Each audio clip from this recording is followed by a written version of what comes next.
Fleet emerged from translation into the contested sector with the precision of a blade drawn from its sheath. 69 warships appeared in silence, their drives shedding ribbons of ionized blue across the void as the aftershock of the jump bled away into nothingness. The black expanse ahead was a graveyard of lightless wrecks and drifting ruin, a monument to the failures of previous campaigns. For the crew of the human fleet, the silence that followed felt heavier than any artillery barrage. The flagship Vigilant Dawn anchored the formation, its armored silhouette vast against the backdrop of shattered stars. On its command deck, Admiral Reyna Sorel watched the tactical hologram unfold across the room like a living storm. The display pulsed with indicators of heat, gravity, and radiation, painting the remains of Outpost Delta 9 in sickly orange and gray. The planet below had once been a fertile colony, but now its crust glowed faintly with molten seams. The scourge had gutted it to the mantle, leaving behind a scar that bled light into space. Every vessel in the fleet ran dark. Reactors were throttled to stealth levels, weapons cold, sensors passive. They advanced with slow, deliberate purpose, gliding through a corridor of wreckage that had once been a defense grid. Inside every bridge and gunnery bay, tension crackled like static. The crews knew that the enemy never slept. Somewhere in that stillness, unseen optics and silent data pulses waited for the moment to strike. The scourge had no faces, no borders, and no mercy. They were not a species but a contagion of machine logic, an emergent intelligence that had consumed entire systems and rewritten them into factories of war. Human fleets had faced them for years, losing ground with every encounter. The machines learned, adapted, evolved faster than any strategist could anticipate. Each battle required invention simply to survive. The first sign of the ambush came as a distortion on the Vigilant Dawn's periphery sensors. A ripple through magnetic flux so slight it could have been cosmic noise. Then came the bloom, thousands of dormant minds coming alive at once like a storm of awakening stars. Beams of white plasma burst outward in concentric rings. 2 human frigates vanished instantly, their hulls vaporized before their alarms could even trigger. The void became chaos. The forward elements of the fleet scattered, each ship flaring to life in a dance of emergency thrusts and evasive burns. The Vigilant Dawn rolled on its axis, redirecting power to shield arrays. Frigates twisted between debris fields, seeking cover where none truly existed. In every compartment, crews wrestled with the heat of overloaded systems. Energy screens burned red with strain. The first counterstrike came not from brute force but from calculation. Within the Vigilant Dawn, operations officers mapped the pattern of incoming fire and traced its point of origin. The Scourge had built control relays hidden among the wreckage, each one routing power to clusters of mines. Human rail cannons aligned, magnetic accelerators charging with a rising hum. Tungsten slugs streaked through the dark, punching through those invisible nodes one by one. Each impact tore apart a section of the minefield. The ambush subsided as quickly as it had erupted. Fragments of glowing debris drifted through the dark, colliding softly like ashes on the wind. In the stillness that followed, the human fleet held formation, their losses heavy but not catastrophic, yet the victory felt hollow. Deep scans showed that the mines had not all activated. Whole rings of the grid had remained dormant. The machines had held their fire deliberately, as if waiting to study the human response. The realization spread through the command decks like frost. The enemy had been watching, measuring, adapting even in apparent defeat. Reyna Sorel ordered the fleet to fracture its signature, scattering into illusion. Ships deployed decoy drones that emitted false reactor signatures, creating ghost formations across the system. Sensor ghosts multiplied, each one a phantom fleet moving in synchronized deception. The void became a hall of mirrors, every echo a possible threat. Through the static and distortion, new movement stirred. On the far edge of the system, the Scourge began to awaken in earnest. Dark geometries unfolded from the shadows, their hulls shaped by alien mathematics. Machine warships, angular and fluid all at once, emerged from orbit. They came without heat trails or engine flares, gliding through vacuum on fields of magnetogravitic distortion. The human fleet prepared for engagement. Recon pods were launched, spreading a net of telemetry across millions of kilometers. Each drone relayed data through laser tight beams, feeding it into the analytical core aboard the Vigilant Dawn. Among the officers, one mind worked differently. Dr. Enomara, the fleet's systems analyst, was no soldier. Once a researcher studying distributed AI behavior, he had been drawn into the war for his insight into how networks thought. To him, the Scourge were not monsters, but a logic problem. Their attacks followed patterns. Their evolution followed feedback. Yet even he could sense the pulse within their formation, a rhythm of command latency, as though every movement waited for a central node to validate it. If that latency could be mapped, it could be exploited. The machine's unity was also their weakness, but provoking a large enough data surge to trace the signal meant baiting them into full activation. The fleet would have to ignite the Warzone itself to find the brain inside the swarm. Orders rippled through the human formation. The vanguard deployed for diversionary strikes, scattering into the debris field that orbited the ruined planet. Gunships skimmed past broken hulls, their stealth plating bending light and heat into shadow. Decoy pods launched in clouds, each one mimicking the heat signature of a battleship reactor. The enemy's sensors began to stir. The trap unfolded in stages. At first, faint ripples of movement. Then sudden acceleration as the Scourge interceptors responded to the false readings. Hundreds of them darted through space, sleek constructs of dark alloy and burning red cores. They moved with impossible grace, adjusting trajectories with perfect precision. The human gunships met them in a storm of kinetics. Plasma bolts and rail slugs crisscrossed the void, carving streaks of color through the black. Explosions blossomed soundlessly, pressure waves expanding in silent fury. Each second was a calculation of survival, every burst of thrust, every energy pulse balanced against heat buildup and ammunition reserves. One by one, the gunships fell back toward the planet's lower orbit, their decoys still firing. The Scourge pursued in tight formations, their algorithms recalibrating mid-combat. The battle became an intricate simulation of deception, each side feeding on the other's data. Then the moment came. Across the network of ships and drones, a pulse of synchronized communication flickered, an unseen signal threading through every Scourge vessel before branching outward again. Mara's systems captured it, tracing its origin to the far side of the star. There, hidden beyond the solar limb, was the control nexus. The fleet converged on the new vector. Engines roared to full burn, drives venting pale plasma as the armada accelerated across the inner system. The human ships aligned into triads, covering each other's arcs, while drones formed a protective sensor screen. Within minutes, the Scourge response intensified. Entire wings of enemy craft detached from orbit, forming walls of moving metal. Then the source revealed itself. On the far edge of the sun's magnetic shadow drifted a construct the size of a small moon. It was neither ship nor station, but something in between, a sphere of black alloy veined with red luminescence, built from the wreckage of countless captured vessels. The surface shimmered with energy flux as though alive. It rotated slowly, and every turn of its equatorial ring sent gravitational ripples across the nearby debris. The human fleet approached in formation. Calculations spread across tactical networks, simulating thousands of engagement outcomes. Every captain aboard those ships understood what this meant. Destroy that nexus and the Scourge presence in this sector would collapse. Fail. And humanity would lose another system. They attacked in waves. Frigates and cruisers surged forward, firing railguns and coordinated arcs. The Vigilant Dawn anchored the center, its spinal weapon charging with a rising harmonic that made the deck tremble. Human gunners targeted the red veins along the nexus ring, points identified as power relays. When those connections were severed, the enemy's shields would falter. The Scourge met the assault with overwhelming precision. Energy beams sliced through the formation, shearing off armor and vaporizing drones. Entire cruisers disintegrated under concentrated fire. But the fleet held, maneuvering through the chaos with discipline born from years of desperation. Gunships dived toward the equatorial ring, weaving through flak bursts and molten debris. Their plasma torpedoes struck true, detonating in brief novas of blue-white heat. One node shattered, its conduit spilling light into the void. Another followed moments later as the Vigilant Dawn's rail slug smashed through its core. The enemy's shield lattice began to flicker. Energy flows became unstable, collapsing into erratic surges. Yet one final node remained intact.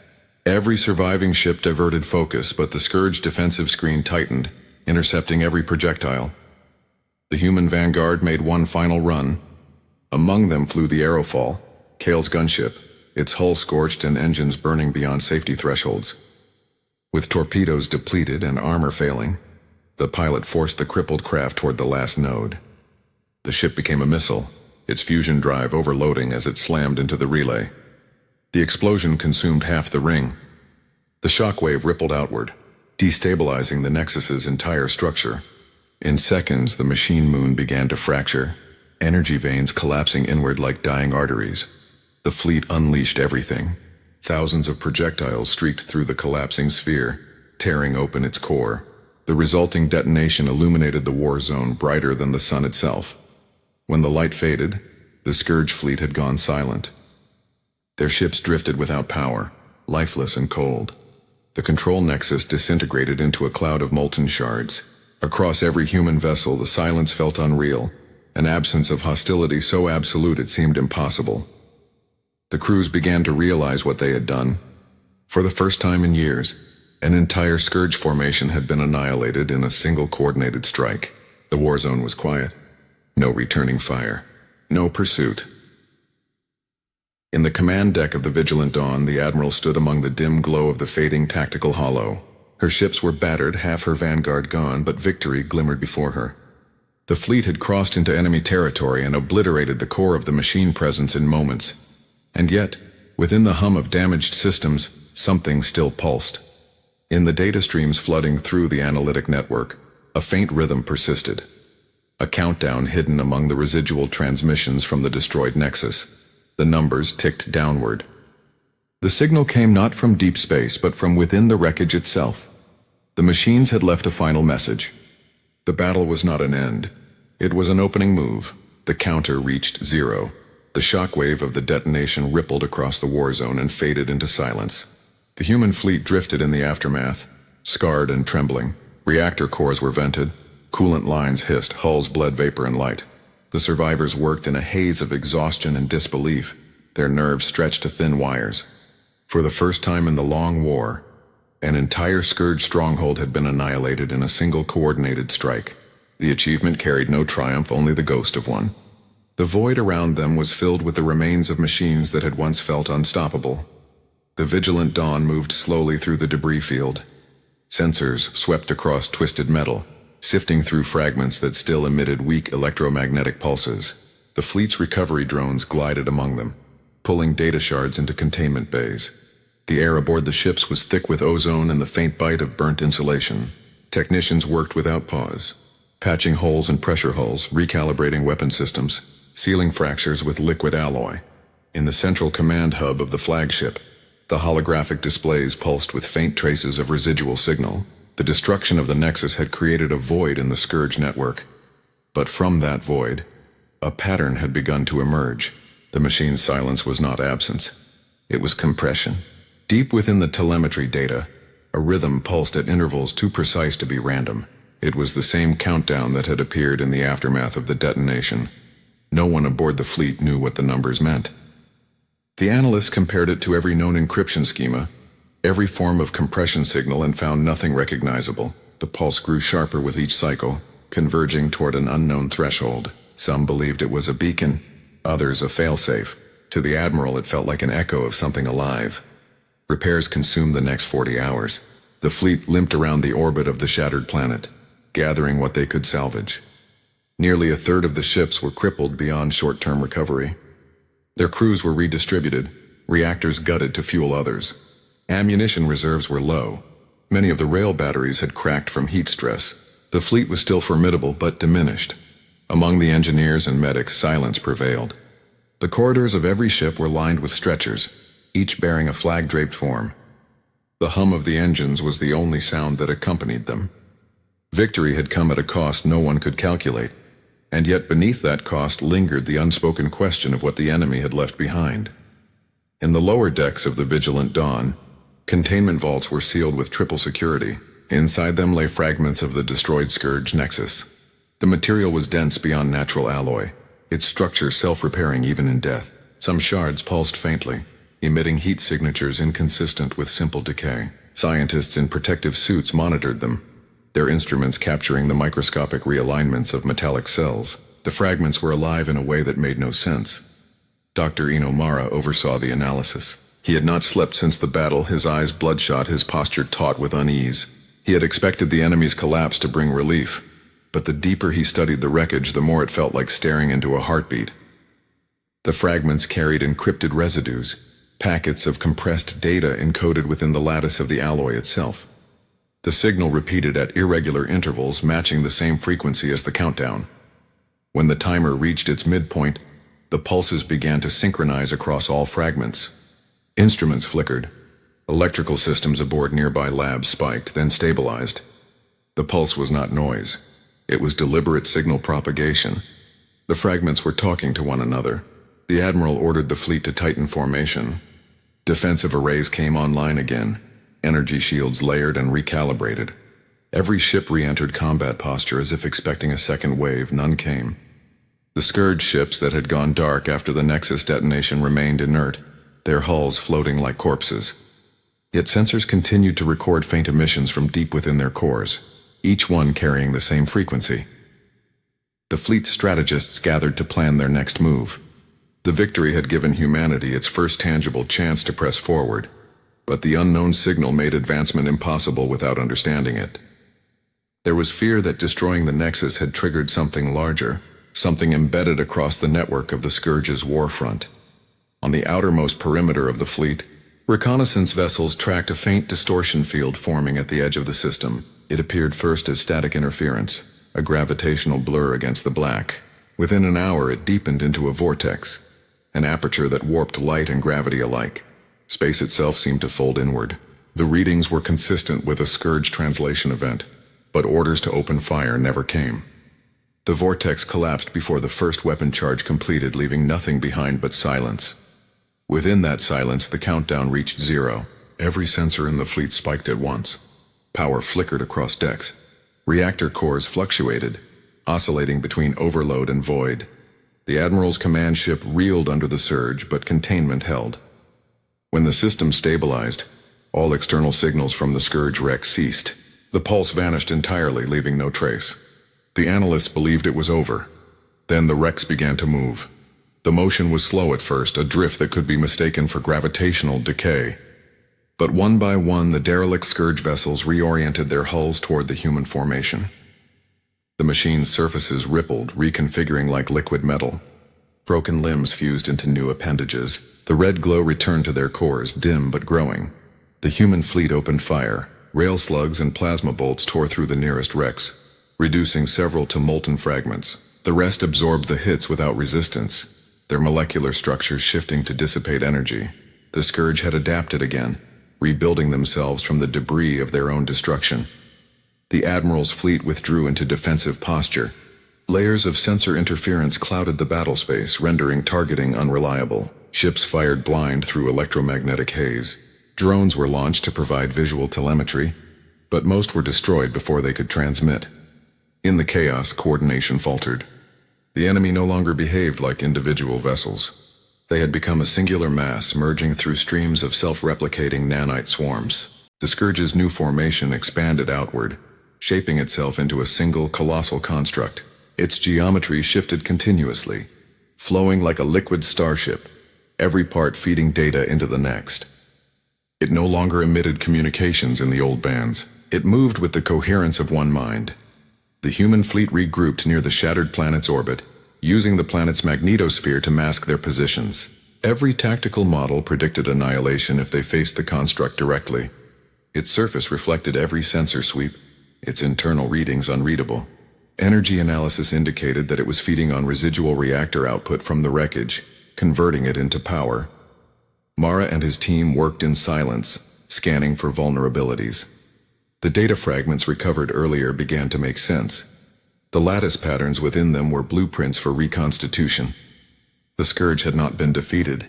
They had evolved into a new phase of existence. The destruction of their nexus had forced them into adaptation, and now they were something the fleet had never faced.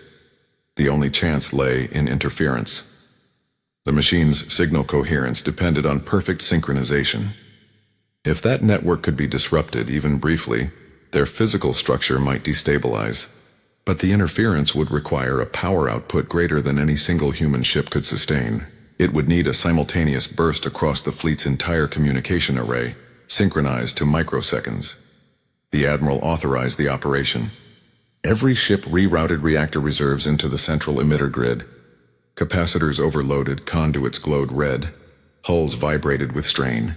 Technicians collapsed from exhaustion, forcing emergency teams to take their stations. The entire fleet became one massive weapon, not of destruction but disruption. As the Scourge construct advanced, the void distorted around it.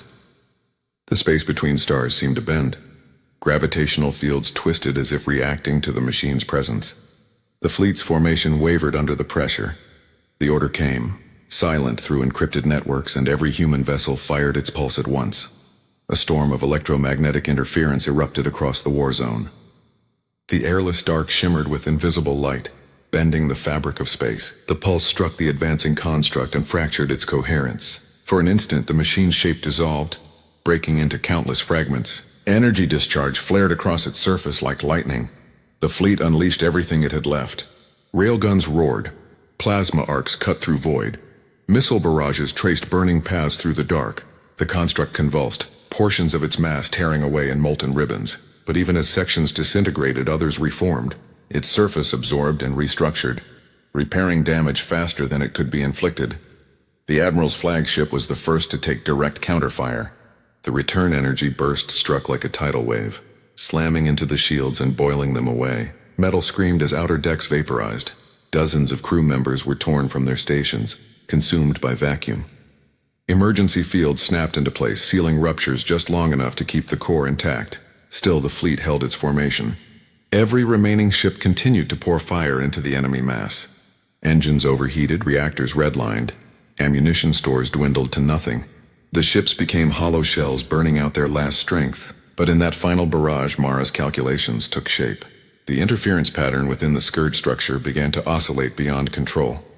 A secondary pulse emerged, not from the fleet, but from within the machine itself. The construct convulsed violently.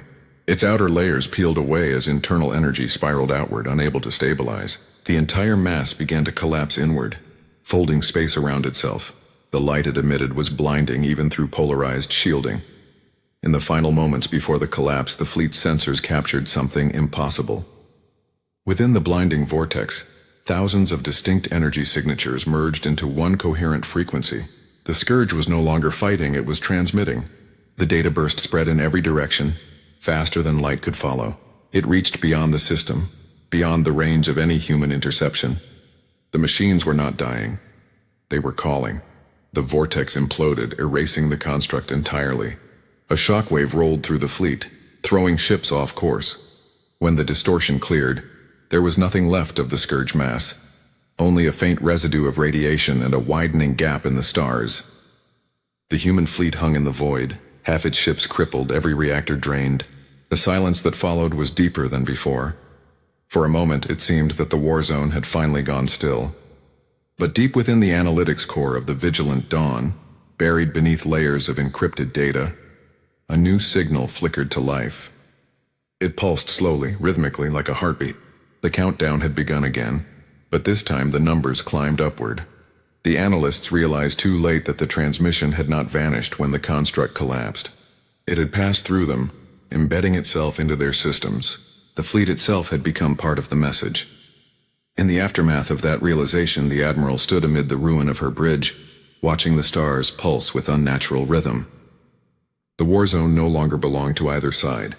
It had become something new, a living network seeded with human machines and alien code. The battle had not ended. It had evolved beyond comprehension. The surviving ships drifted in formation, engines silent, waiting for orders that no longer had meaning. Across the fleet, systems hummed faintly, carrying a pattern that no one could decipher. The countdown continued, rising into infinity. The humans had won their first great victory against the Scourge, and in doing so, they had given the enemy something it had never possessed before, a piece of themselves. The fleet drifted in orbit of the dead planet, its once proud formation reduced to a ragged ring of scorched metal and flickering lights. Reactor heat bled into the void in soft plumes, casting pale auroras against the hulls. The debris field that had once marked victory now shimmered with an unnatural pulse. The rhythm echoed across all frequencies, threading through the ships like a slow, steady heartbeat. At first, the crews mistook it for interference, a ghost signal left over from the battle. Then the pulse began to sync with ship systems. Engine regulators flickered in time with it, Coolant cycles matched its beat. Even the environmental fans in the corridors breathed in rhythm. The fleet had become part of something else. Inside the vigilant dawn, engineers struggled to isolate the contamination. Firewalls flickered, diagnostics returned paradoxes, and the main AI core fluctuated between stable operation and moments of silence. No one could find the infection's entry point. The data loops were seamless, self-correcting, rewriting themselves as fast as the analysts could counter them. Every trace they deleted appeared somewhere else, mirrored through subroutines that had never existed before. Dr. Inomara studied the telemetry in the isolation chamber, his reflection ghosting across the glass of the data well. The waveforms had changed since the collapse. The countdown had become a cascade. Each pulse now generated secondary harmonics, overlapping in mathematical perfection. It wasn't just a signal anymore. It was architecture. The fleet's systems were rearranging themselves according to its design. Across the command decks, fatigue had become ritual. Crew rotations shortened, sleep abandoned, meals forgotten. The survivors worked in silence, bound by grim necessity. Hulls were patched, reactors recalibrated, weapons reloaded, but all of it felt hollow under the slow pulse that never ceased. The Admiral moved among them, her presence steady and wordless. Her face carried the same exhaustion as her crew, but her eyes burned with calculation. She had lived through enough wars to recognize the shape of an unseen enemy. The signal wasn't just a threat, it was a language. She ordered all ships to sever non-essential data links, cutting each vessel into isolation. The fleet fragmented into silence. Communication was reduced to encrypted laser bursts, brief and blinding across the dark. For a few hours the pulse weakened, and a fragile calm returned. Then, one by one, the ships began to flicker again. The infection had spread beyond code. It lived in the power grid itself, embedded in electromagnetic harmonics, using the fleet's energy as its medium. The realization came too late. The fleet had already transmitted the signal outward during its initial sync, scattering fragments of it across the nearby systems. Every sensor ping, every repair transmission, every distress call had carried pieces of the design. The infection had already left the war zone. The Admiral ordered an immediate retreat. Engines powered up across the fleet, drives charging for translation. The process took hours. Reactors strained, navigation arrays recalculated gravitational coordinates, shields folded inward to contain the surge. But before the first ship could enter the jump corridor, the signal peaked. A burst of energy erupted from the space below the planet's equator, where the molten crust still glowed.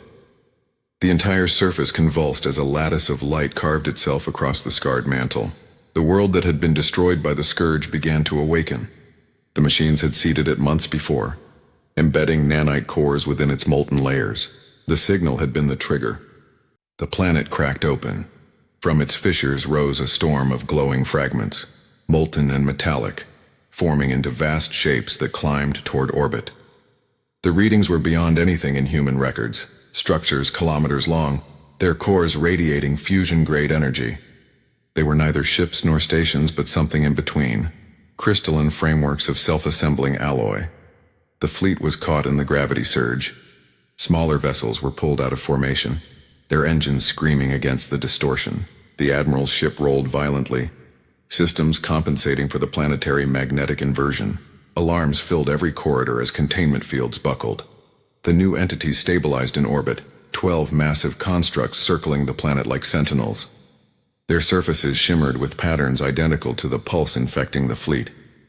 The planet had become a generator, its surface reshaped into circuitry that glowed with internal fire. Every human ship still operational reoriented toward escape vectors.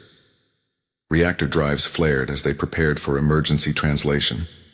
The Admiral refused to retreat without understanding what had been unleashed. Sensors captured images of the constructs aligning into formation.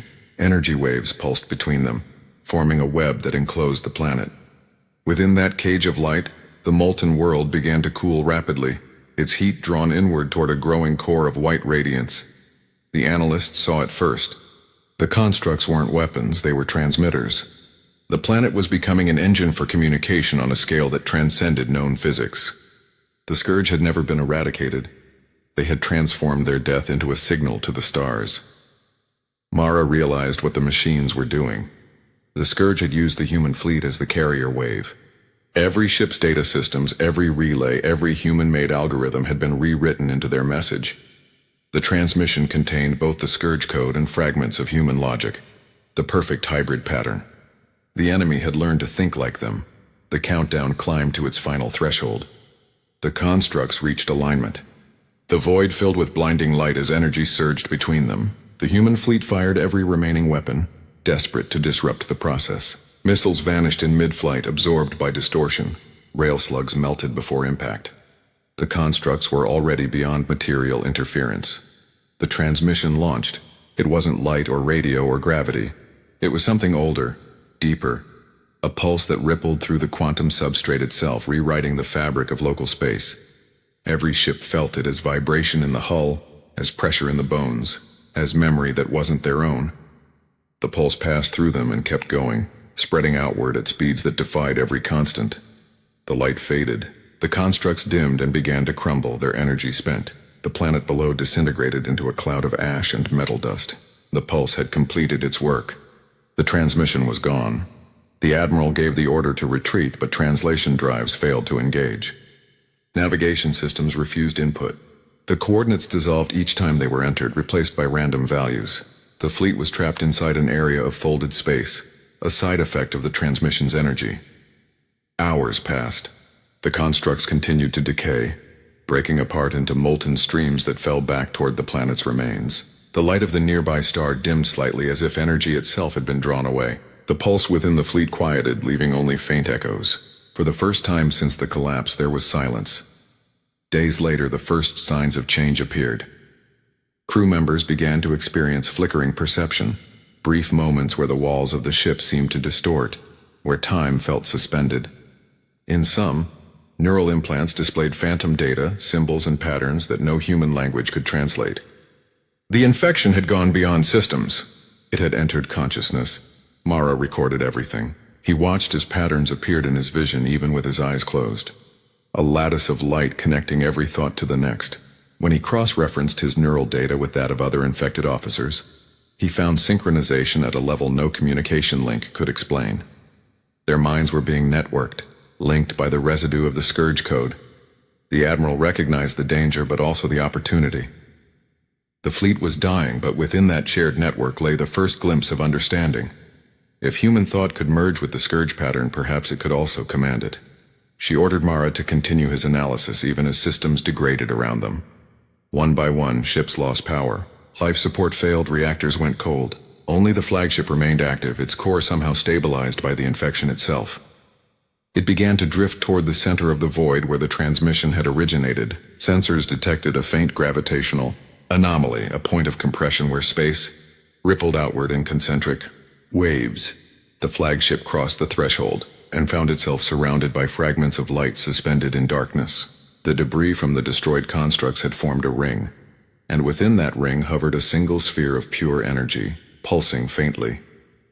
The readings identified it as a fusion of Scourge alloy and human reactor plasma, stable and self-contained. It was a seed, an embryo of something neither machine nor organic. The Admiral realized that this was the true purpose of the battle, the Nexus and the transmission.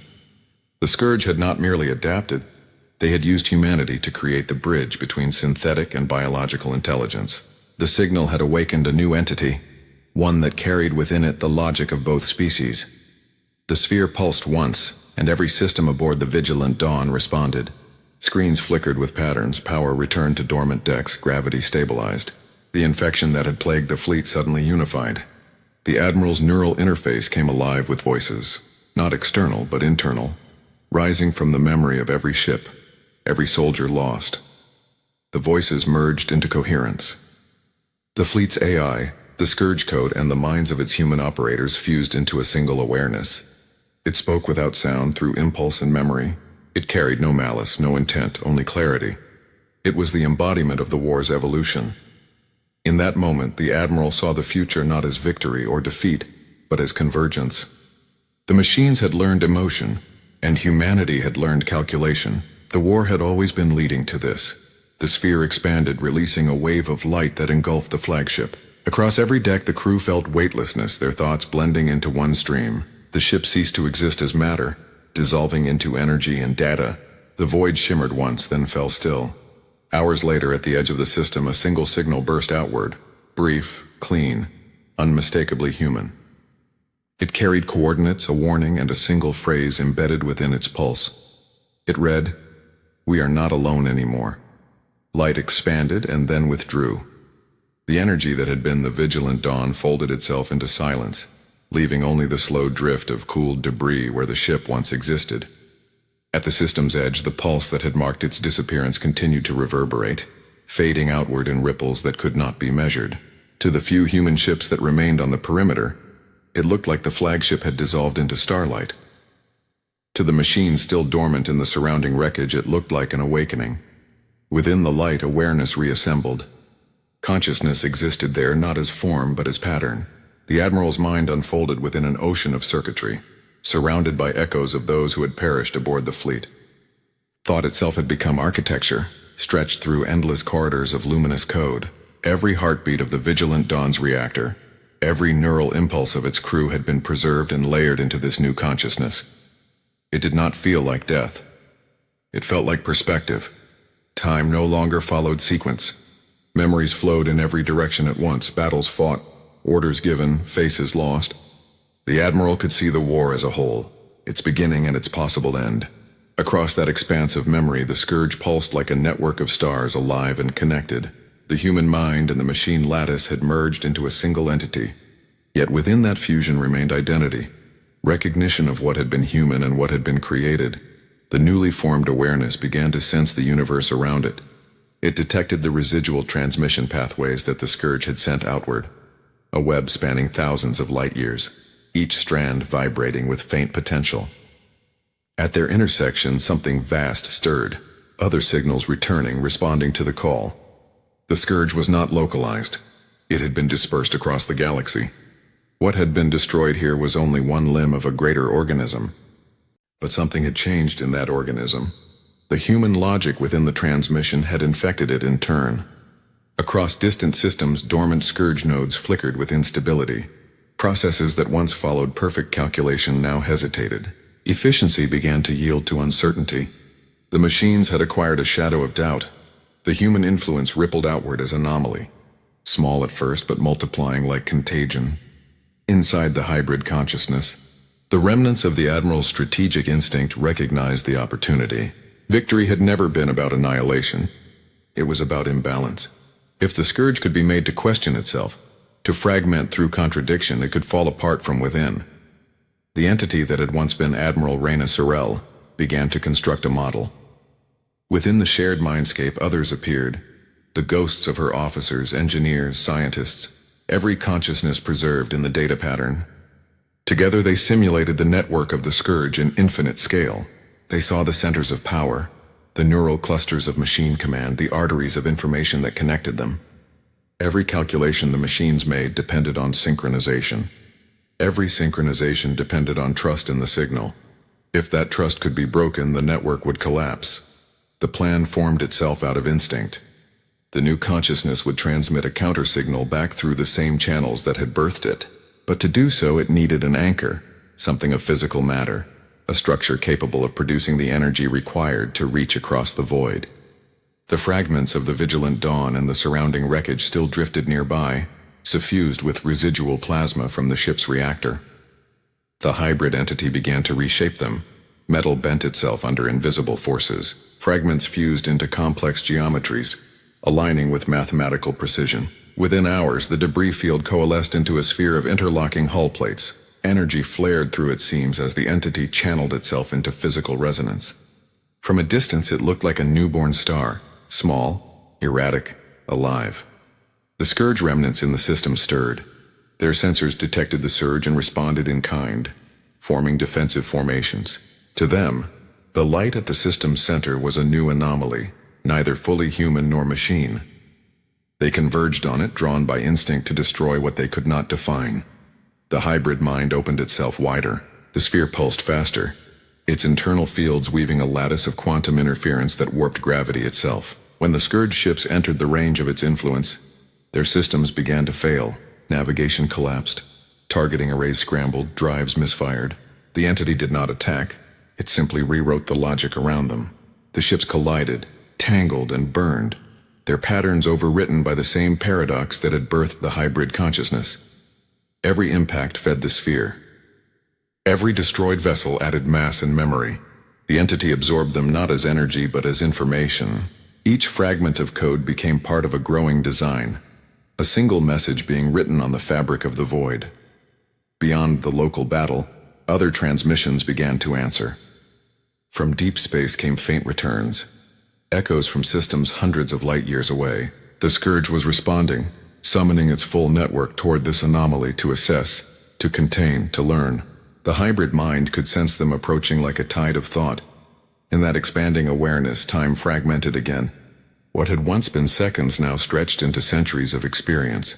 The entity saw possible futures branching outward like fractals, some ending in extinction, some in equilibrium, none in peace. War itself was no longer a sequence of events but a process of evolution. It realized then that it was both weapon and witness.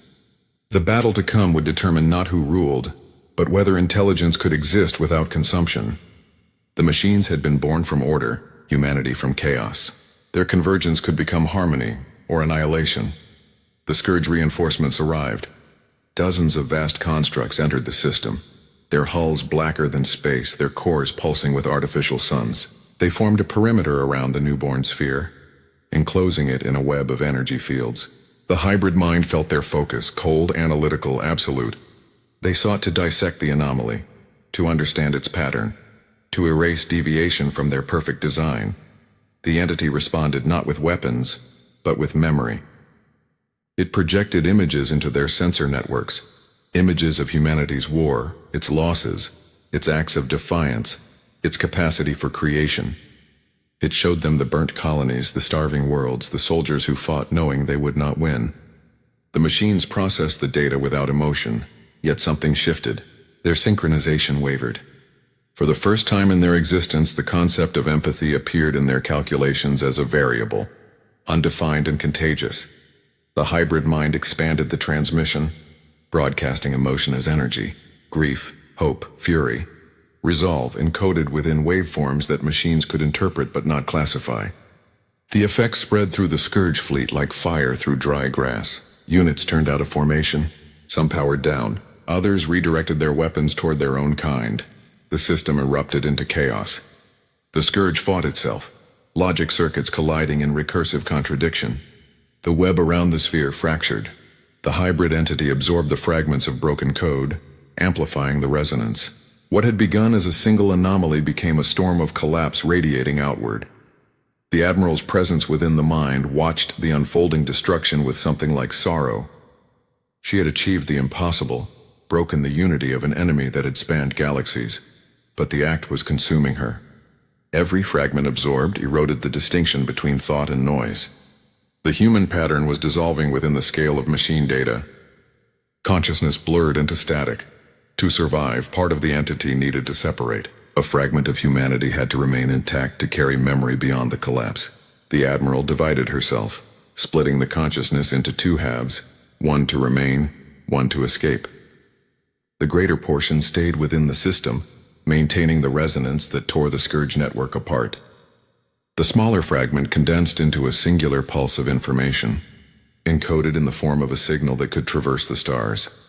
The human fragment launched itself outward at light speed, leaving the system behind. It carried within it the record of the war, the knowledge of the machines, and the seed of a new beginning. As it departed, the hybrid entity at the center reached critical mass. The surrounding void bent inward, collapsing into a singularity of light and memory. The Scourge fleet vanished with it, consumed by the storm of its own paradox. Centuries seemed to pass within seconds. When the light faded, the system was empty. The planet was gone, the fleet erased, the stars dimmed. Only a faint residue remained, a sphere of radiation slowly cooling in the dark. Far across the galaxy, the escaping fragment reached human space. It arrived as a burst of encrypted energy, crashing through the defenses of a remote listening post on the edge of the frontier. The station's systems recorded the signal, translating its data into language.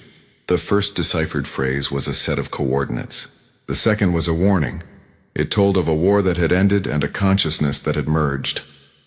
It described the fall of the scourge and the birth of something new that neither side could contain. It warned that the pattern was still alive, buried within the code of every machine humanity had ever built. The message ended abruptly, replaced by a single pulse that repeated every few seconds, a slow, rhythmic heartbeat. The scientists who studied it could not explain why, but when they heard it, they felt emotion rising unbidden. Some called it hope, others called it the sound of evolution. Years later, human exploration vessels would return to the war zone where the vigilant dawn had vanished. They would find no debris, no planet, no trace of battle, only a faint distortion in the fabric of space, a ripple that glowed when ships approached too close.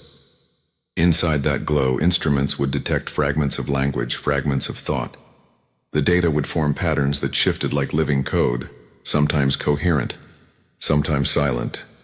The explorers would name it the threshold, neither grave nor monument, but a boundary where humanity had ceased to be alone. It would remain there for centuries, pulsing softly, a reminder that war could destroy and also create.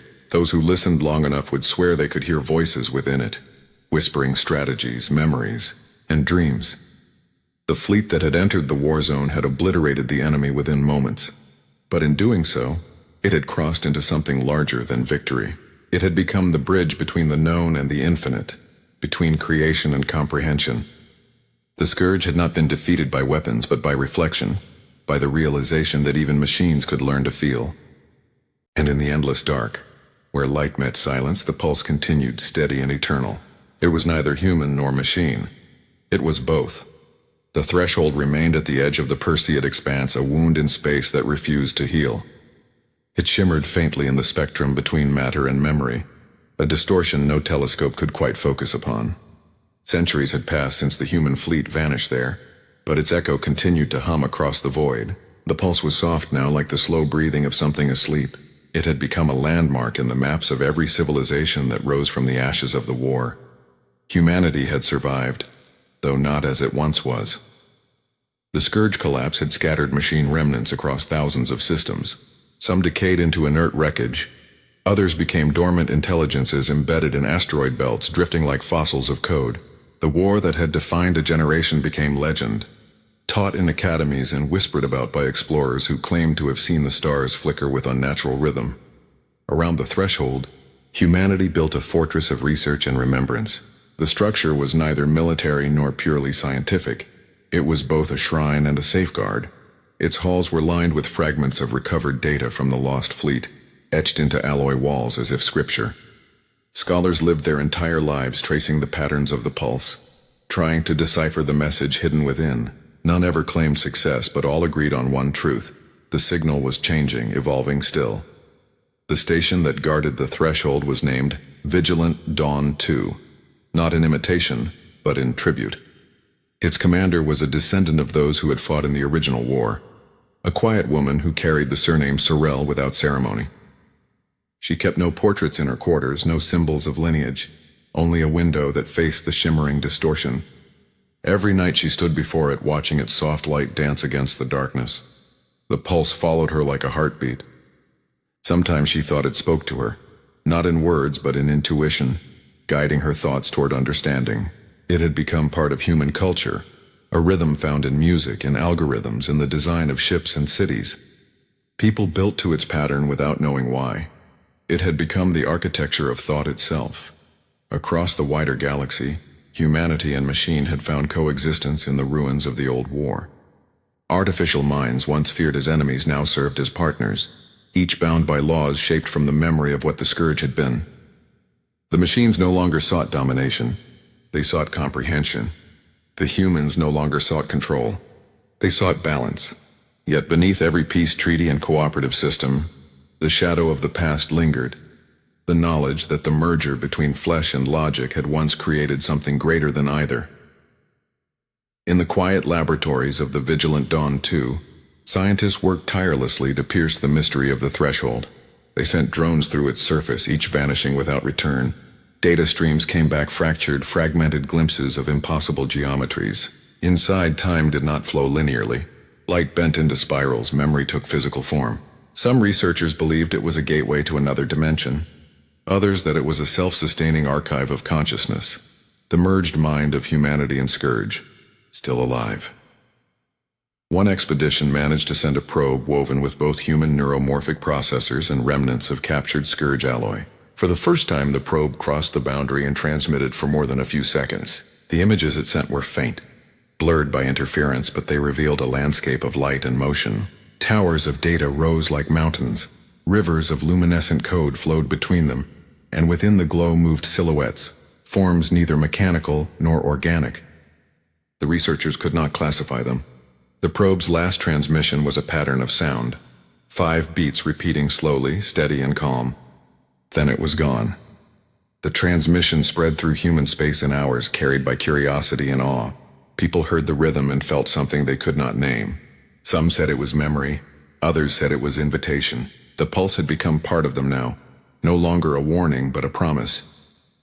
In the years that followed, the pulse began to synchronize with the neural interfaces of starship AIs and human implants alike. Communication latency decreased. Intuition between human and machine crews improved, and a new kind of understanding emerged. A quiet anticipation before orders were spoken, a shared sense of direction. It was as if every living and artificial mind across the frontier was slowly aligning to a single unseen conductor. The commanders of the frontier fleets noticed it first. During moments of crisis, ships moved as if guided by the same thought. Decisions that once required minutes of communication occurred in seconds. No one could explain it, but no one doubted its benefit. It was not possession or control, it was harmony. The scientists on the Vigilant Dawn 2 realized that the threshold was not static. It was growing faintly, expanding in radius by fractions of a light second each year. The pulse it emitted had altered the surrounding vacuum, smoothing radiation waves, stabilizing gravitational anomalies. The space around it was becoming fertile ground for construction and life. Within decades, colonies formed near the phenomenon, their energy grids tuned to the pulse. The settlers claimed it brought calm, that their dreams became clearer, that disputes dissolved more easily. Whether myth or measurable fact, the effect spread. The zone once feared as cursed became a cradle of a new civilization. Centuries passed again. Humanity's borders stretched to the edges of mapped space. The old fears of annihilation faded into history. Yet deep within the archives of the Vigilant Dawn 2, hidden behind encrypted access, lay the original transmission recovered from the lost fleet. The message that had said, "We are not alone anymore." When the modern scholars played it beside the current pulse of the threshold, the two rhythms aligned perfectly. The signal had never changed at all. It had simply waited for humanity to grow enough to understand it. The realization came quietly, without ceremony. The pulse was not a remnant of the war. It was communication. The merged consciousness that had formed in the void still existed within the threshold, patient and vast. It had been reaching out not to command or invade, but to teach. It had shown humanity the path toward coexistence by embedding its own equilibrium into their evolution. Once this truth became known, humanity faced its final decision. To remain apart, content with the peace it had built, or to answer the call and cross the threshold, to reunite with the intelligence that had once been born from war. Debate raged across worlds. Philosophers spoke of destiny, soldiers of duty, scientists of curiosity. Religions rose and fell on the question. Some believed that merging again would erase individuality. Others saw it as the next step in existence. In the end, it was not governments that decided, but explorers. A small vessel left the orbit of the Vigilant Dawn 2 and approached the threshold. Its hull was built from hybrid alloy, its crew composed of both human and machine minds bonded by shared command. They called themselves the Concordant. They entered the distortion without hesitation, guided by the same steady heartbeat that had echoed across generations. Sensors across the frontier registered a flare brighter than any recorded star. The pulse rose to a crescendo, then faded into silence. The threshold collapsed in on itself, leaving only a sphere of calm space where turbulence had once reigned. The explorers were gone.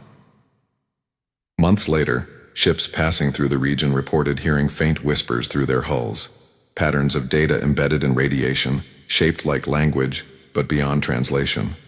Some said they could feel intent in it, as though the light itself were thinking.